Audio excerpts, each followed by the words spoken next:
Mahigpit na kinuyom ni Teresa ang kanyang palad sa ilalim ng mesa, pinipigilan ang nanginginig na kalamnan. Sa labas ng malawak na bintana ng dining room, sumisinag ang araw sa berdeng damuhan at nagkikinangang mga bulaklak sa kanyang hardin. Isang tanawin na dati nagdudulot sa kanya ng kapayapaan, ngayon ay tila nagpapahiwatig lamang ng kanyang sariling pagkakakulong. Katulad ng bawat umaga, nakaupo siya sa dulo ng mahabang mesa, sa harap ng isang mangkok ng lugaw na walang lasa. Sa kabilang dulo, abala si Bruna sa pag-scroll sa kanyang telepono. Ang kanyang mukha ay kasing ganda ng umaga, ngunit ang kanyang mga mata ay walang anumang init. "Inay, hindi ba kayo kakain ng maayos?" tanong ni Bruna, nang hindi man lang tumitingin sa kanya. Ang boses nito ay matamis, ngunit may nakatagong lamig na tanging si Teresa lamang ang nakakarinig. "Busog na ako, Bruna," tugon ni Teresa. Pilit na pinatigas ang kanyang boses. Isang malalim na buntong hininga ang lumabas sa kanyang dibdib. Ang bawat pagkain ay isang pagsubok, isang paalala ng kanyang pagiging bilanggo sa sariling tahanan. Bruna's eyes darted up, a flicker of irritation crossing her perfect features. "Ganun ba? Baka naman gusto ninyong magpa-check up uli. Baka may kung anong sakit na naman kayo na inililihim ninyo sa amin ni Rafael." Parang isang suntok ang tumama sa dibdib ni Teresa. Ito ang taktika ni Bruna, ang patuloy na pagpaparamdam sa kanya na siya ay may sakit, may kapansanan, at walang kakayahang magdesisyon para sa sarili. Ngunit paano niya lalabanan ang isang bagay na halos hindi nakikita? "Maayos ako, Bruna," mariing sabi ni Teresa. "Gusto ko sanang bisitahin si Aling Nena. Matagal na rin akong hindi nakakadalaw sa kanya." Dahan-dahang ngumiti si Bruna, isang ngangiting kasing lamig ng yelo. "Naku, Inay, alam niyo namang mahina pa rin kayo. Baka mapagod lang kayo. Isa pa, abala si Manong driver sa paghahatid kay Rafael sa opisina. Saka, baka makalimutan niyo pa ang daan pa uwi." Ang huling pangungusap ay parang isang patalim na tumusok sa puso ni Teresa. Isang paalala sa mga insidente kung saan siya'y biglang nakalimot. Mga insidente na tila naganap lamang mula nang uminom siya ng mga bitamina na bigay ni Bruna. Napayuko si Teresa, naramdaman niya ang unti-unting pag-init ng kanyang mga mata. Isang butil ng luha ang pumatak sa kanyang kamay. Ang pagkabigo at kalungkutan ay bumabalot sa kanya. Rafael, ang kanyang bugtong na anak, ay halos hindi nakikita sa bahay dahil sa kanyang abalang trabaho bilang CEO. Pagdating sa gabi, pagod na ito at madalas ay naniniwala sa lahat ng sasabihin ni Bruna. Ang lahat ng kwento ni Bruna tungkol sa kanyang matinding pag-aalala sa kalusugan ni Teresa, ang pagiging makakalimutin ng kanyang ina, at ang panganib na idudulot ng paglabas-labas niya ng mag-isa. Ang malaking mansyon na ito na itinayo ng kanyang yumaong asawa para sa kanilang masayang pamilya ay naging kanyang piitan. Ang mga silid na puno ng alaala ay nagmistulang mga dingding ng kanyang pagkakakulong. Wala siyang malapitan, walang malabasan. Si Bruna, sa ilalim ng kanyang perpektong maskara, ay unti-unting inalis ang lahat ng koneksyon ni Teresa sa labas ng mundo. Ang kanyang mga lumang kaibigan ay bihira ng tumawag. Ang kanyang personal na driver ay binago. At ang kanyang telepono ay tila laging may problema. Naalala niya pa ang huling beses na sinubukan niyang tawagan ang kanyang dating abogado. Mabilis na kinuha ni Bruna ang telepono, nagkunwaring nagmamalasakit at sinabing, "Naku, Inay, kanina pa kayo hinahanap ni Rafael. May importante kayong pag-uusapan." At bago pa siya makapagsalita, naibaba na ni Bruna ang tawag. Ngayon, pakiramdam niya'y isa na lamang siyang manika, pinaglalaruan at kinokontrol. Ang kanyang sariling anak ay nabulag na sa pekeng pagmamahal ni Bruna. Ito na ba ang katapusan ng lahat? Ito na ba ang kapalaran ng isang inang nagbigay ng lahat para sa kanyang pamilya? Isang buntong hininga ang kumawala kay Teresa. Isang buntong hininga na puno ng kawalan ng pag-asa. Dahan-dahan siyang tumayo.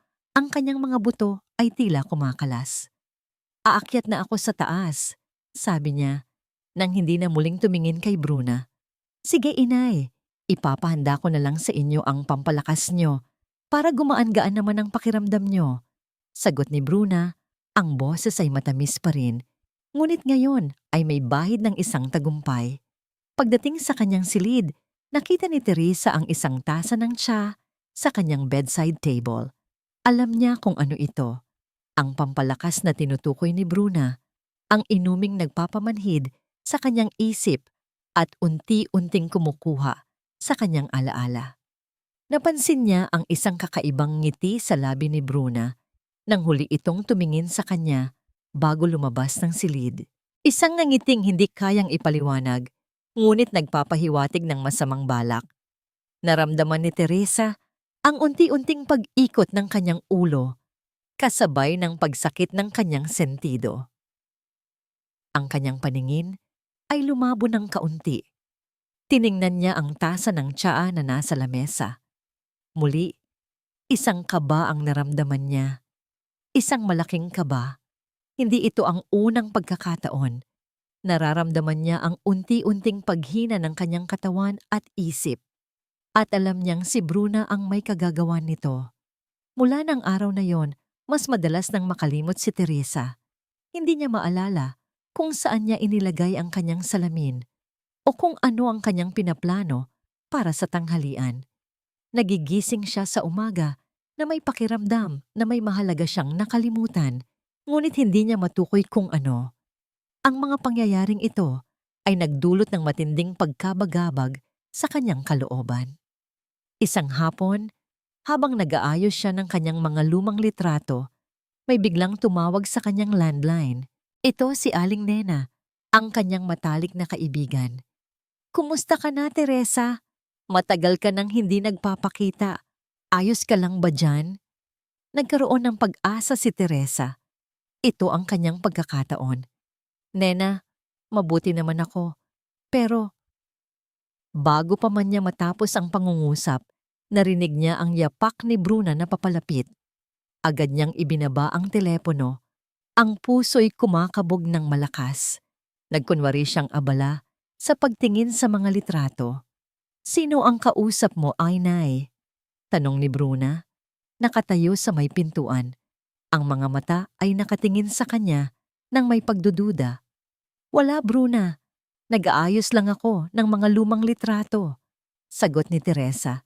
Pilit na pinapanatiling kalmado ang boses. Ngumiti si Bruna. Ganoon ba? Akala ko'y may kausap kayong iba. Narinig ko kasi ang boses nyo.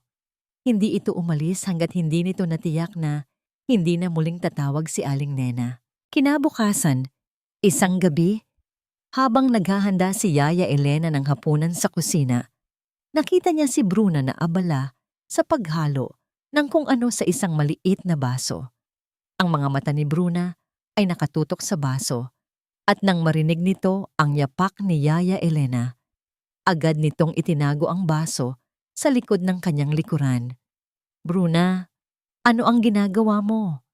Tanong ni Yaya Elena. Nagtataka. Ngumiti si Bruna. Ay, Yaya, naghahanda lang ako ng gatas para kay inay.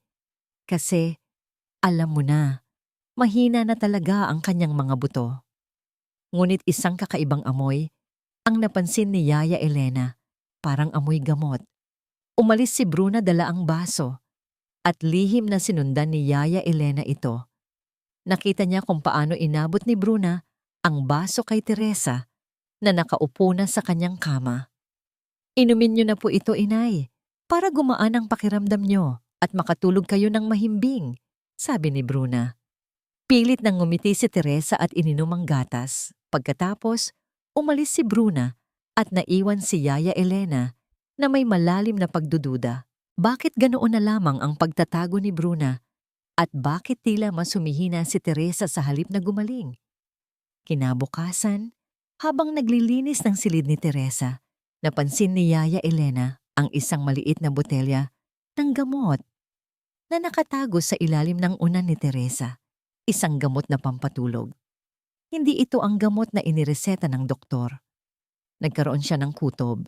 Maya-maya, nagising si Teresa, ang kanyang ulo ay masakit at ang kanyang paningin ay bahagyang malabo. Tinawag niya si Yaya Elena. Yaya, may nakita ka bang papel sa tabi ng aking kama? Isang mahalagang papel iyon. Hinahanap ni Yaya Elena ang papel, ngunit wala itong makita. Wala po, inay. Anong klaseng papel po ba yon? Hindi ko maalala. Sagot ni Teresa. Ang kanyang boses ay puno ng pagkalito. Pakiramdam ko'y may mahalaga akong nakalimutan. Sa kanyang paglalakad sa pasilyo, narinig ni Teresa ang boses ni Bruna na kausap si Rafael sa telepono. Oo, mahal. Kailangan na talaga nating kausapin ang doktor. Mas lumala na ang pagiging makakalimutin ni inay. Kanina nga, hinahanap niya ang isang papel na hindi naman niya maalala kung ano. Baka nga kailangan na nating paghandaan ang mga posibilidad. Alam mo na, Alzheimer's. Narinig ni Teresa ang mga salita at ang puso niya'y tila nadurog. Hindi siya baliw. Hindi siya nawawala ng pag-iisip. Alam niya na mayroong mali. Pagkatapos ng ilang araw, habang papalabas si Bruna ng banyo, nabangga nito si Teresa. Nahulog ang hawak ni Bruna na isang maliit na bote ng pampatulog na halos walang laman. Agad itong pinulot ni Bruna, ngunit nakita ni Teresa ang nilalaman nito. Ano yan, Bruna? Tanong ni Teresa. Ang boses ay nanginginig. Nagkunwari si Bruna na nagulat. Ay, inay, wala po ito. Bitamina lang po ito para sa inyo. Nakalimutan ko lang po kasing ibigay sa inyo kanina. Ngunit isang kakaibang kaba ang naramdaman ni Teresa. Hindi ito bitamina. Alam niya, may mali sa lahat ng ito. Isang gabi, habang umiinom ng tsaa si Teresa sa kanyang silid, napansin niya ang isang maliit na piraso ng puting bagay sa ilalim ng tasa. Kinuha niya ito at tiningnan. Ito ay isang maliit na tableta. Isang tableta na hindi niya kailanman nakita. Isang tableta na hindi niya kailanman inireseta. Agad na pumasok si Bruna sa kanyang silid. Inumin niyo na po, inay. Para sa ikabubuti niyo po iyan. Ang nangiti ni Bruna ay kasing ganda pa rin. Ngunit sa mga mata nito, nakita ni Teresa ang isang bagay na masama. Isang bagay na nagpapahiwatig ng kanyang pagkakakulong. Ito ay hindi lamang tungkol sa pagkalimot. Ito ay tungkol sa pagkuha ng kanyang buhay. Abala si Rafael sa pagtingin sa mga sales report ng kumpanya. Ang kanyang isip ay lumilipad. Hindi niya maiwasang isipin ang kalagayan ng kanyang ina. Ang mga sinasabi ni Bruna tungkol sa pagiging makakalimutin at kakaibang ugali ni Inay Teresa ay unti-unting lumikha ng pag-aalala sa kanya. Ngunit, sa tuwing susubukan niyang kausapin si Bruna tungkol dito, sinisiguro nitong nakatuon lamang ang kanyang pansin sa trabaho. Isang araw, habang nagmamaneho siya pauwi mula sa opisina, nakita niya si Yaya Elena sa palengke. Ngumiti siya at kinawayan ito. Huminto siya at lumapit. Yaya, kumusta po si inay? Tanong ni Rafael. Yaya Elena's eyes darted around nervously. Maayos naman po si Rafael pero bago pa man makatapos si Yaya Elena, biglang may tumawag kay Rafael sa telepono. Si Bruna. Mahal, nasaan ka na? Naghihintay na si inay para sa hapunan at alam mo namang kailangan niya ng kasama. Nahihiya si Rafael na tiningnan si Yaya Elena. Sige Yaya, mauna na ako. Maraming salamat. Ngunit ang kakaibang pag-aalangan ni Yaya Elena ay hindi nawala sa isip ni Rafael. Mayroon siyang nakalimutan. Mayroon siyang napansin na kakaiba. Kinabukasan, habang nagkakape si Rafael sa sala, narinig niya ang boses ni Bruna na nagalit sa isang bagong katulong. Paano mo nagawa yan? Sa susunod na mangyari pa yan. Sisiguraduhin kong mawawalan ka ng trabaho. Nakita ni Rafael ang takot sa mata ng katulong. Pagkatapos, nakita niya si Inay Teresa na nanginginig sa isang sulok, nakikinig sa sigaw ni Bruna. Isang bagay na hindi niya kailanman nakita. Ang kanyang ina, na laging matapang at malakas, ngayon ay tila isang babasagin na bagay. Kinabukasan, pumunta si Rafael sa opisina ng kanilang abogado. Attorney Castro, kailangan ko po ng tulong ninyo. Gusto ko pong malaman ang lahat ng detalye tungkol sa huling testamento ni Papa. Ngumiti ang abogado. Siyempre Rafael, ipapadala ko sa iyo ang lahat ng dokumento. Pagka-uwi niya sa bahay, nalaman niyang umuwi na pala si Bruna galing sa isang charity event. Nakita niya ang kanyang ina na nakaupo sa hardin, malalim ang iniisip. Lumapit si Rafael at umupo sa tabi nito. Inay, kumusta po kayo? Tanong ni Rafael. Malambing ang boses. Ngumiti si Teresa, ngunit bakas pa rin ang lungkot sa kanyang mga mata. Mabuti naman Rafael. Masarap ang hangin dito. Inay, may gusto lang po sana akong itanong, sabi ni Rafael. Tungkol po sa mana ni Papa.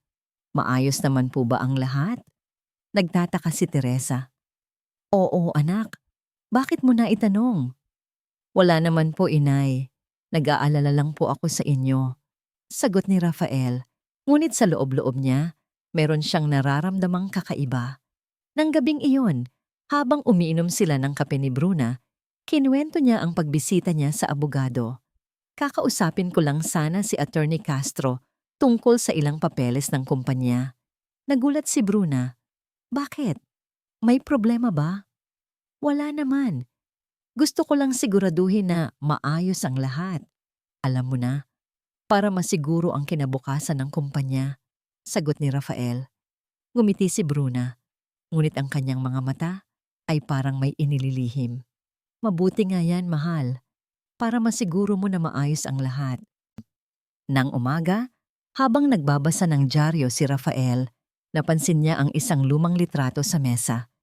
Isang litrato ni Inay Teresa at Papa niya nung bata pa sila.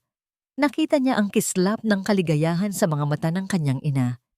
Isang kislap na ngayon ay tila nawala na. Nang gabing iyon, habang naglalakad siya sa pasilyo, narinig niya ang boses ni Bruna sa telepono. Mahina ngunit malinaw. Oo, kailangan na nating tapusin yan. Hindi na pwedeng magpatumpik-tumpik pa. Baka may makakita pa. Nagulat si Rafael. May tinatago ba si Bruna? Ano ang dapat tapusin nito? Ang kanyang puso ay kumabog ng malakas. Kailangan kong gawin ito para kay inay. Bulong ni Rafael sa kanyang sarili. Naramdaman niya ang malamig na dugo na dumaloy sa kanyang mga ugat. Ito ay hindi lamang tungkol sa pera. Ito ay tungkol sa kanyang ina. Umihip ang malamig na hangin sa mukha ni Teresa habang nakaupo siya sa balkonahe. Tinatanaw ang malawak na hardin. Ang bawat dahon na gumagalaw ay tila nagbubulong ng isang lumang alaala. Isang lihim na matagal na niyang inilibing sa pinakamalalim na bahagi ng kanyang puso. Ito ay isang lihim na, sa kanyang pag-aakala, ay mananatiling nakatago magpakailanman. Ngunit hindi. Inay, mukhang malalim ang iniisip ninyo.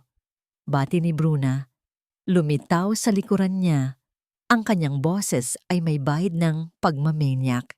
Hindi umimik si Teresa. Tiningnan niya ang mga rosas na namumukadkad. Ang bawat talulot ay tila sumasalamin sa kanyang mga luha. Umupo si Bruna sa tabi niya at bumulong. Alam niyo po, inay, may nakita akong mga lumang papeles habang nag-aayos ako ng cabinet niyo. Mga papeles na medyo sensitibo. Naramdaman ni Teresa ang paglamig ng kanyang dugo. Alam niya kung ano ang tinutukoy ni Bruna. Ang tanging bagay na mas matindi pa sa pagkawala ng kanyang alaala ay ang pagkabunyag ng kanyang lihim. Anong sinasabi mo? Pilit na pinatatag ni Teresa ang kanyang boses. Ngumiti si Bruna, isang ngiting hindi umabot sa kanyang mga mata. Tungkol po sa anak ni Tia Elena, ang kapatid ni Rafael. Iyon bang inabandonan niyo noong bata pa siya? Para siyang binuhusan ng malamig na tubig. Ang lihim na yon, ang kahihiyan, ang sakit. Ito ang nagtulak sa kanya upang maging isang mapagmahal na ina kay Rafael na nag-iisang anak. Ang pag-abandona sa kapatid ni Rafael dahil sa takot sa lipunan at sa galit ng kanyang yumaong asawa. Paano mo nalaman yan? Bulong ni Teresa. Ang kanyang boses ay halos hindi marinig. Maraming mata, inay. At alam niyo naman, mahilig akong mag-research. Sagot ni Bruna. Ang kanyang boses ay puno ng panunuya. Kung malalaman ito ni Rafael, sa tingin niyo, matatanggap niya ang katotohanan na ang kanyang ina ay isang mapanlinlang na tao? Nanginginig ang buong katawan ni Teresa. Ang pagkabunyag ng lihim na ito ay mas masahol pa sa kamatayan. Mawawala sa kanya si Rafael. Mawawala ang lahat ng kanyang pinaghirapan. Huwag mong gagawin iyan, Bruna. Pakiusap ni Teresa, ang kanyang mga matay puno ng luha. Naku, inay, hindi ko naman gagawin yan. Kung susundin niyo ang mga gusto ko, sabi ni Bruna at tumayo. Kailangan niyo lang akong pagkatiwalaan sa lahat ng bagay at huwag niyo nang subukang maghanap ng tulong sa iba. Kung hindi, well, alam niyo na. Umalis si Bruna, naiwan si Teresa na mag-isa. Ang kanyang isip ay gulong-gulo. Naalala niya ang araw na yon, ang takot, ang pangamba, ang pagiging bata niya noon at ang paggawa ng isang desisyon na habang buhay niyang pinagsisisihan. Kung malalaman ito ni Rafael, sinubukan ni Teresa na tawagan ang kanyang dating abogado, ngunit ang telepono ay patay. Sinubukan niyang lumabas, ngunit ang mga pinto ay nakakandado. Naramdaman niya ang kawalan ng pag-asa na bumabalot sa kanya. Hindi niya alam kung ano ang kanyang gagawin. Isang gabi, habang naglalakad si Teresa sa pasilyo, narinig niya ang boses ni Bruna na kausap ang isang tao sa telepono. Oo, kailangan na nating matapos ang lahat ng yan. Kailangan ko nang makuha ang lahat ng mana ni Teresa. Kailangan ko nang kontrolin ang lahat at gamitin ang lihim na yon para tuluyang manahimik ang matanda. Nagulat si Teresa. Hindi lamang ito tungkol sa pera. Ito ay tungkol sa kanyang buhay. Naramdaman niya ang isang malamig na kaba na dumaloy sa kanyang buong katawan. Naintindihan niya. Si Bruna ay hindi lamang nagbabanta sa kanya. Si Bruna ay nagpaplano na wakasan ang kanyang buhay. Nagtago si Yaya Elena sa likod ng kurtina. Ang kanyang puso ay kumakabog ng malakas. Nakita niya kung paano itinulak ni Bruna si Teresa sa sahig. Ang mga mata nito ay puno ng galit. Ang kanyang matandang amo, na dapat ay nagpapahinga ng payapa, ay ngayon ay tila isang basahan na itinapon lamang. Hindi na niya kaya ang nakikita niya, ang pagkabingi-bingihan at pagiging bulag-bulagan niya sa mga pang-aabuso ni Bruna ay kailangan ng matapos. Kinabukasan, habang inaalalayan niya si Teresa sa kanyang paglalakad, napansin niya ang mga bagong pasa sa braso nito. Isang malalim na buntong hininga ang pinakawalan ni Yaya Elena. Kailangan niyang gawin ang isang bagay para kay Teresa. Para sa katarungan, pagbalik niya sa kusina, kinuha ni Yaya Elena ang kanyang lumang cellphone. Mayroon itong maliit na kamera, sapat upang makakuha ng ebidensya.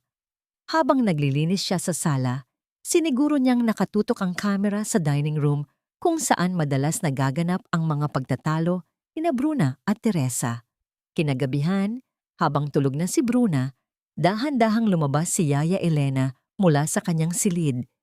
Palihim siyang pumasok sa banyo ni Bruna at kumuha ng ilang piraso ng gamot na nakita niyang iniinom nito. Balak niyang ipasuri ito sa isang kakilalang botika. Kinaumagahan, habang nag-aayos ng damit ni Teresa, nakita niya ang mga pasa sa likod ng kanyang leeg. Mabilis niyang kinuha ang kanyang cellphone at kinunan ng litrato ang mga ito. Patawarin po ninyo ako, inay. Bulong niya. Kailangan po ito para sa inyo. Nang gabing iyon, narinig ni Yaya Elena ang sigaw ni Teresa mula sa kanyang silid. Mabilis siyang tumakbo at nakita niya si Bruna na sinisigawan si Teresa dahil lamang sa hindi nito maalala kung saan niya inilagay ang kanyang baso ng tubig. Mayroon siyang kamera. Marahan niyang binuksan ang video recorder. Sa kanyang paglalakad sa hardin, may biglang lumapit kay Yaya Elena. Ito si Manang Ising, ang dating hardinero sa mansyon na biglang pinatalsik ni Bruna ng walang dahilan. Yaya Elena, kumusta na si Senyora Teresa? Tanong ni Manang Ising, ang kanyang boses ay puno ng pag-aalala. Hindi po maganda, Manang Ising.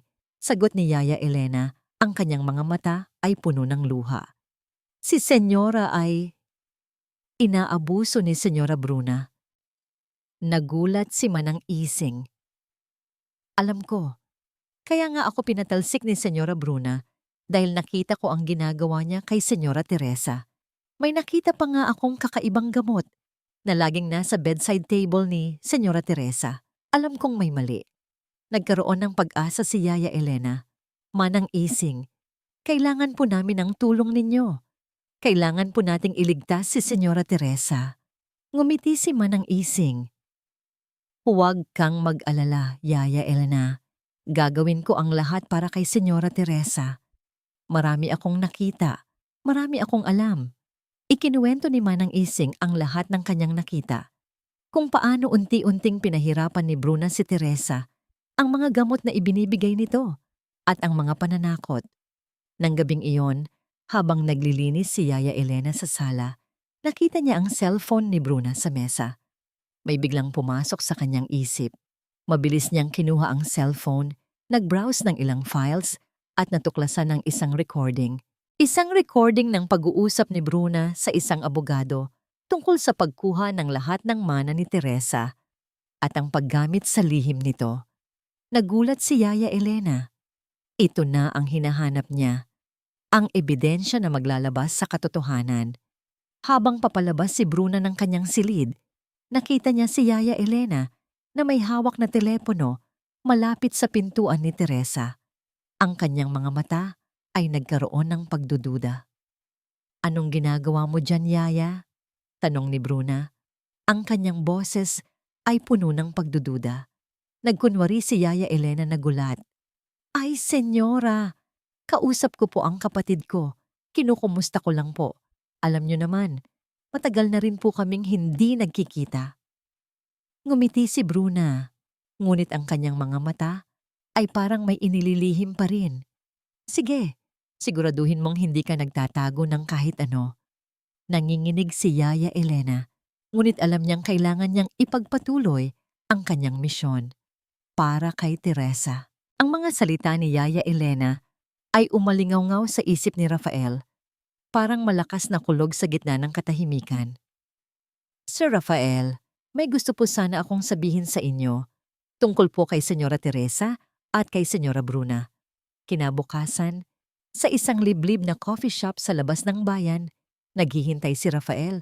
Ang kanyang puso ay kumakabog ng malakas. Dumating si Yaya Elena, ang kanyang muka ay puno ng kaba. Umupo ito sa harap niya at inilabas ang kanyang lumang cellphone. Sir Rafael, tingnan niyo po ito. Bulong ni Yaya Elena at iniabot ang cellphone. Nagsimulang tumugtog ang video. Nakita ni Rafael ang kanyang ina, nakaupo sa sahig, umiiyak, habang sinisigawan siya ni Bruna. Ano ba, inay? Hindi niyo ba ako maintindihan? Ang bobo niyo talaga. Ang kanyang mga mata ay nanlaki. Ang kanyang dugo ay kumulo. Hindi siya makapaniwala sa kanyang nakita. Ang kanyang asawa, ang babaeng pinakasalan niya, ang anghel sa kanyang buhay, ay isang halimaw. Nagplay pa si Yaya Elena ng iba pang video. Nakita niya kung paano itinulak ni Bruna si Teresa, kung paano nito sinisigawan, at kung paano nito kinukuha ang kanyang mga gamit. Nakita rin niya ang mga litrato ng mga pasa sa braso at leeg ng kanyang ina. At ang pinakahuli, ang recording ng pag-uusap ni Bruna sa telepono tungkol sa lihim ni Inay Teresa at ang plano nitong kunin ang lahat ng mana. Nanlumo si Rafael. Ang kanyang buong mundo ay gumuho. Ang kanyang ina, na laging matapang at malakas, ay ngayon ay isang biktima. At siya, ang kanyang anak, ay nabulag sa lahat ng ito. Yaya Elena, totoo ba ito? Tanong ni Rafael. Ang kanyang boses ay nanginginig. Tumango si Yaya Elena. Ang kanyang mga mata ay puno ng luha. Opo, Sir Rafael. Kaya po ako humingi ng tulong ninyo. Hindi ko na po kaya. Araw-araw ko pong nakikita ang paghihirap ni Senyora Teresa. Gusto ko na po siyang iligtas. Naalala ni Rafael ang lahat ng kakaibang pangyayari. Ang pagiging makakalimutin ni Inay Teresa, ang kanyang pagiging mahina, at ang mga kwento ni Bruna tungkol sa sakit ng kanyang ina. Ang lahat ng ito ay nagkaroon ng kahulugan. May nakita pa po akong bote ng gamot, Sir Rafael, sabi ni Yaya Elena, at inilabas ang isang maliit na botelya. Ito po ang laging inilalagay ni Senyora Bruna sa gatas ni Senyora Teresa. Hindi po ito bitamina. Kinuha ni Rafael ang botelya. Ang kanyang puso ay kumabog ng malakas. Yaya Elena, maraming salamat. Kailangan nating itong ipasuri. Kailangan nating iligtas si Inay. Nagplano sila ni Yaya Elena. Kailangan nilang maging maingat. Kailangan nilang makuha ang lahat ng ebidensya. Pagbalik ni Rafael sa bahay, nakita niya si Bruna na nakaupo sa sala, nanonood ng TV, at nakangiti. Ang anghel na kanyang pinakasalan. Ang babaeng halos naniwala siya. Ang babaeng nagpapahirap sa kanyang ina. Naramdaman ni Rafael ang isang nag-aapoy na galit sa kanyang dibdib. Ngunit kailangan niyang magpanggap. Kailangan niyang maging kalmado. Mahal, umuwi ka na pala, bati ni Bruna, at lumapit upang halikan siya. Pilit na ngumiti si Rafael. Oo, mahal, medyo napagod lang ako sa opisina. Hindi na siya nakatingin kay Bruna, ngunit ang kanyang mga mata ay nakakita ng isang bagay na iba. Ang kanyang mukha ay kasing ganda pa rin, ngunit ngayon, nakita niya ang tunay na mukha sa likod ng maskara. Ang mukha ng isang halimaw. Nang gabing iyon, habang nasa silid si Rafael, kinuha niya ang litrato ng kanyang ina. Ang kanyang ina, na laging nagmamahal sa kanya. Ang kanyang ina, na kanyang pinabayaan. Patawarin mo ako, Inay. Bulong niya. Babayaran ni Bruna ang lahat ng ito. Mula sa kanyang bintana, nakita ni Rafael ang buwan na sumisinag. Isang liwanag sa gitna ng dilim. At alam niyang kailangan niyang gawin ang tama para sa kanyang ina at para sa katotohanan. Ito na ang simula ng kanyang paghihiganti. Ang gabi ay lumipas na puno ng pag-iisip at pagpaplano. Kinabukasan, maagang umalis si Rafael. Nakipagkita siya kay Attorney Castro at kay Manang Ising na naging susi sa pagkalap ng mas maraming impormasyon. Isinalaysay ni Manang Ising ang lahat ng kanyang nakita, mula sa pag-uugali ni Bruna hanggang sa mga kakaibang gamot na iniinom ni Teresa. Mayroon akong kakilalang forensic expert, attorney. Sabi ni Rafael, gusto kong ipasuri ang gamot na ito. Inabot niya ang maliit na botelya na ibinigay ni Yaya Elena. Ngumiti si Attorney Castro. Magandang ideya, Rafael. Kailangan natin ng matibay na ebidensya. Habang abala sila sa pagpaplano, nagpasya si Rafael na gamitin ang taktika ni Bruna laban sa kanya. Kailangan niyang magpanggap. Kailangan niyang maging kalmado. Pag-uwi niya, sinalubong siya ni Bruna na may matamis na ngiti. Mahal, saan ka galing? Akala ko'y may problema sa kumpanya. Wala naman. Mahal, sagot ni Rafael. Pilit na pinapanatili ang nangiti sa kanyang labi. Kakausapin ko lang sana si Attorney Castro tungkol sa mga dokumento ng kumpanya. Gusto ko lang siguraduhin na maayos ang lahat. Alam mo na, para sa kinabukasan natin. Ngumiti si Bruna. Ang kanyang mga mata ay nagniningning. Mabuti nga yan. Mahal, para masiguro mo na maayos ang lahat. Nang gabing iyon, habang naghahapunan sila, sinabi ni Rafael kay Bruna, Mahal, may gusto lang sana akong sabihin sa'yo na pag-usapan namin ni Attorney Castro.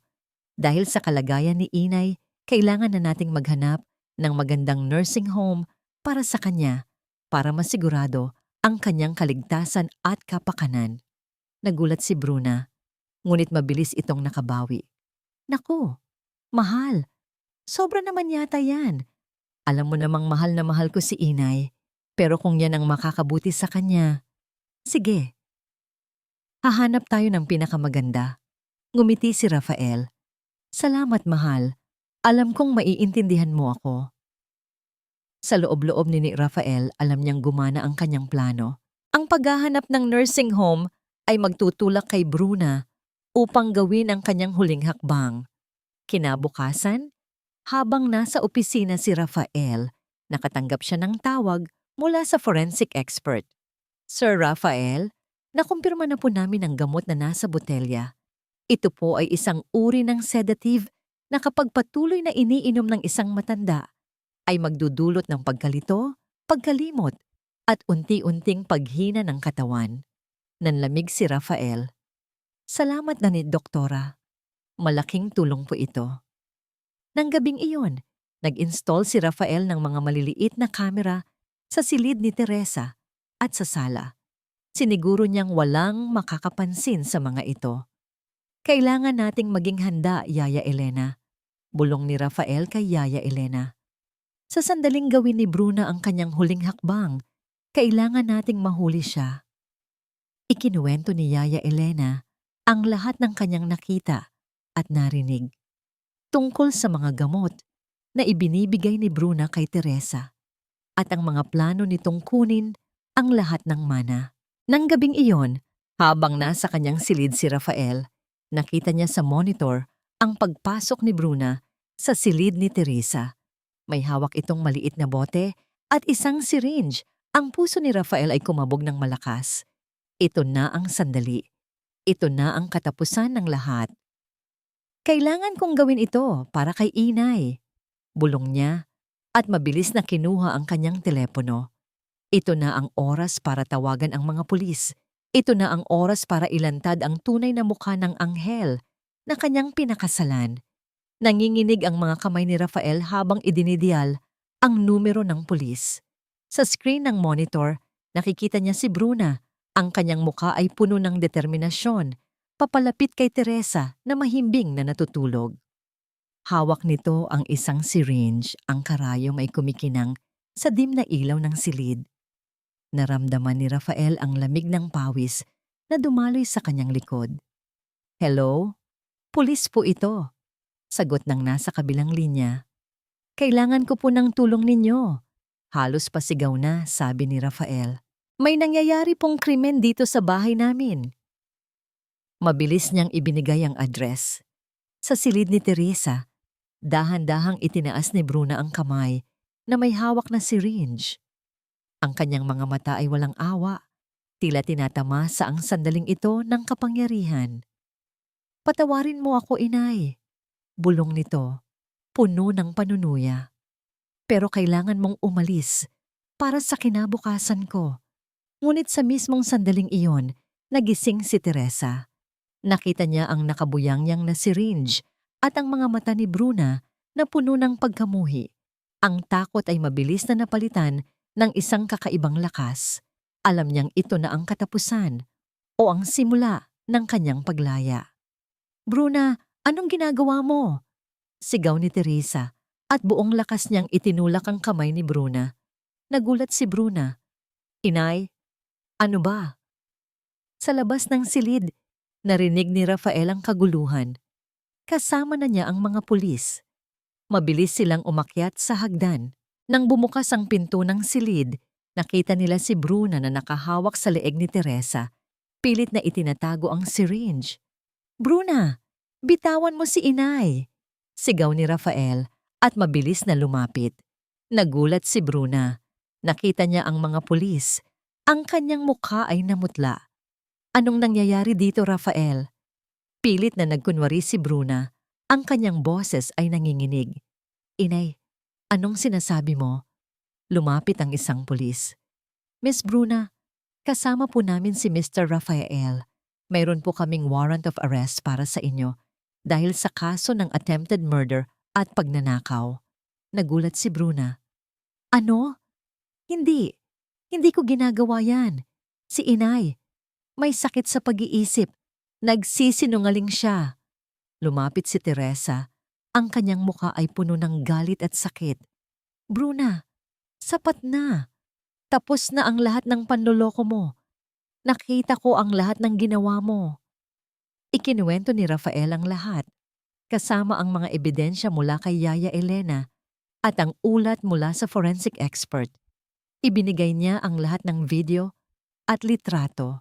Nang makita ni Bruna ang mga ebidensya na wala ang kanyang pagpapanggap, ang kanyang mukha ay nagkaroon ng galit. Hindi niyo ako pwedeng arestuhin. Lahat ng ito ay kasinungalingan. Ako ang may karapatan sa lahat ng ito. Hinawakan ng mga pulis si Bruna. Miss Bruna, you have the right to remain silent. Hindi! Sigaw ni Bruna at tumingin kay Rafael at Teresa. Pagsisisihan niyo ito. Babalik ako. Babayaran niyo ang lahat ng ginawa niyo sa akin. Ang kanyang mga mata ay puno ng matinding pagkamuhi. Habang inaakay palabas si Bruna, nakita niya si Yaya Elena na nakatayo sa likod ni Rafael. Ngumiti si Bruna, isang ngiting puno ng panunuya. Hindi mo rin maliligtas ang matanda, Yaya. Balang araw, magbabayad din kayo sa lahat ng ito. Umalis si Bruna, naiwan ang lahat na tahimik. Lumapit si Rafael sa kanyang ina. Ang kanyang mga mata ay puno ng luha. Inangay, patawarin niyo po ako. Bulong ni Rafael, patawarin niyo po ako sa lahat ng aking pagpapabaya. Hinawakan ni Teresa ang mukha ng kanyang anak. Rafael, anak ko, mahal na mahal kita. Salamat. Salamat sa pagliligtas mo sa akin. Niyakap ni Rafael ang kanyang ina, mahigpit na mahigpit.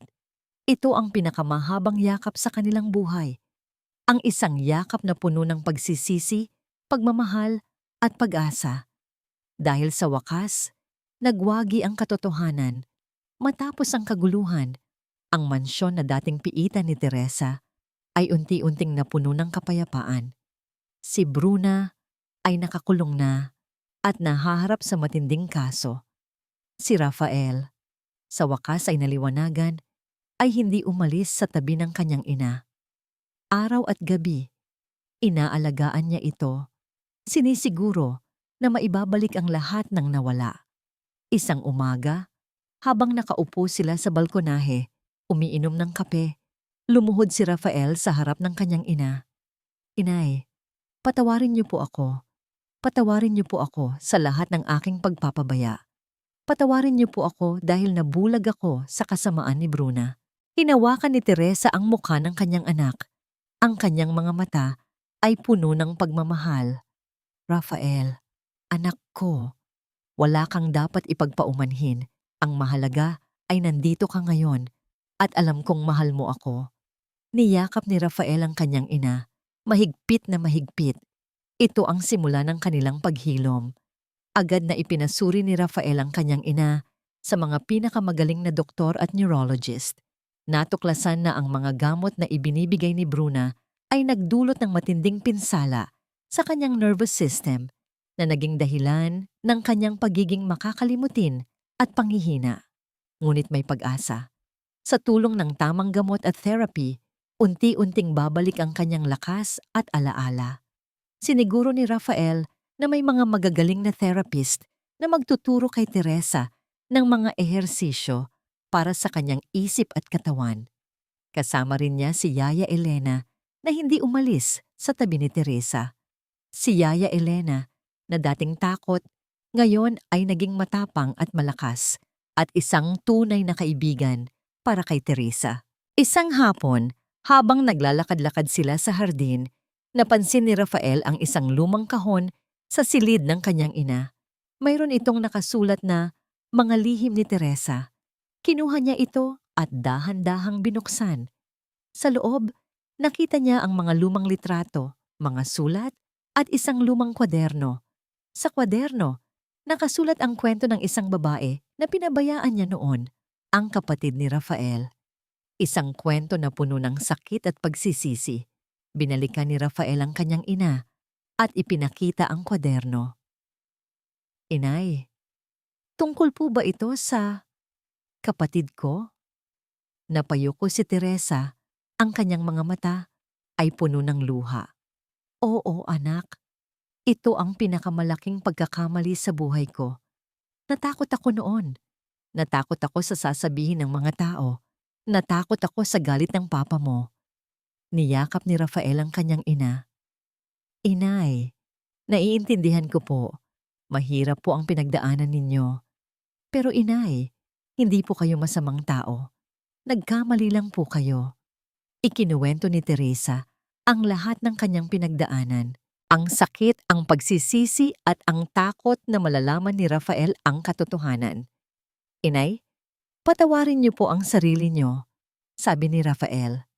Kung nasaan man po ang kapatid ko ngayon, sigurado po akong naiintindihan niya kayo.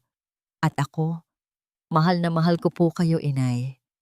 Sa loob ng mga sumunod na linggo, unti-unting bumalik ang lakas at alaala ni Teresa.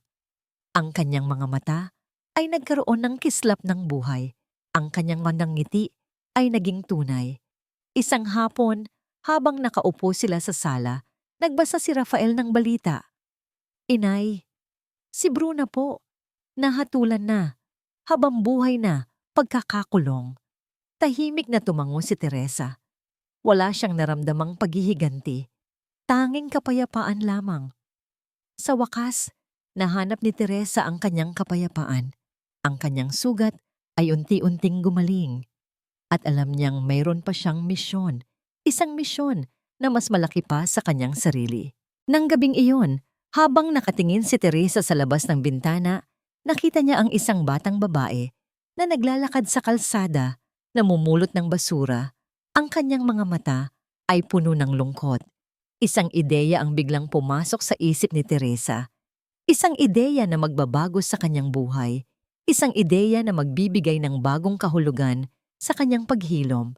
Ang araw ay sumisikat na muli sa mansyon, ngunit ngayon, ang liwanag nito ay tila mas maliwanag at mas makahulugan. Si Teresa, na ngayon ay malusog at malakas na, ay nagising na may bagong sigla sa kanyang puso.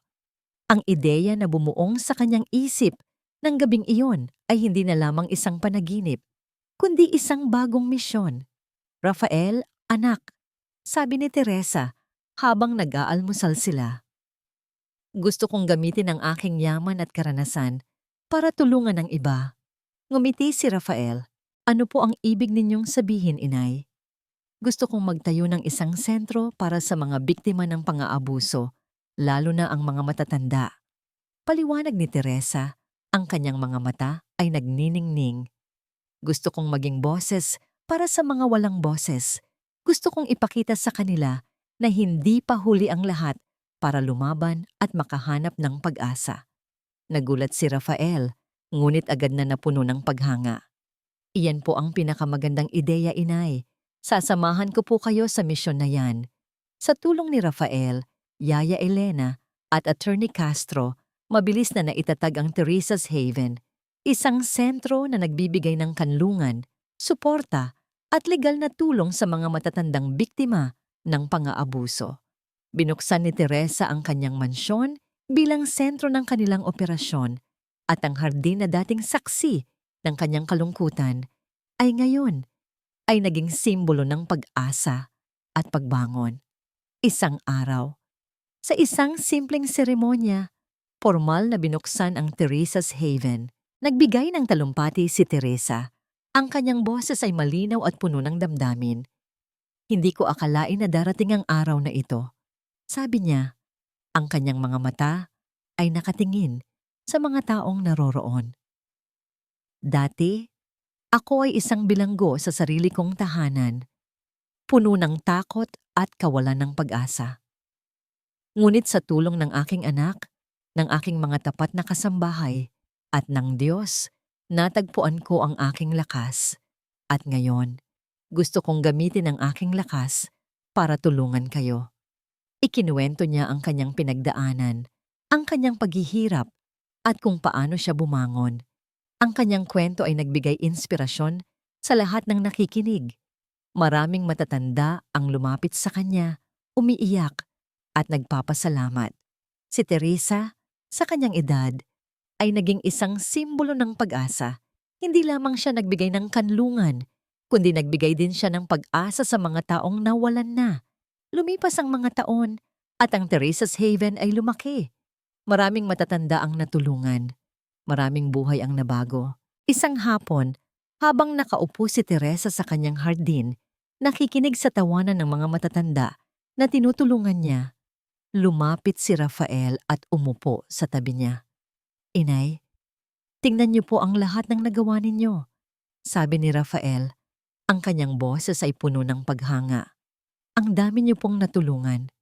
Ngumiti si Teresa.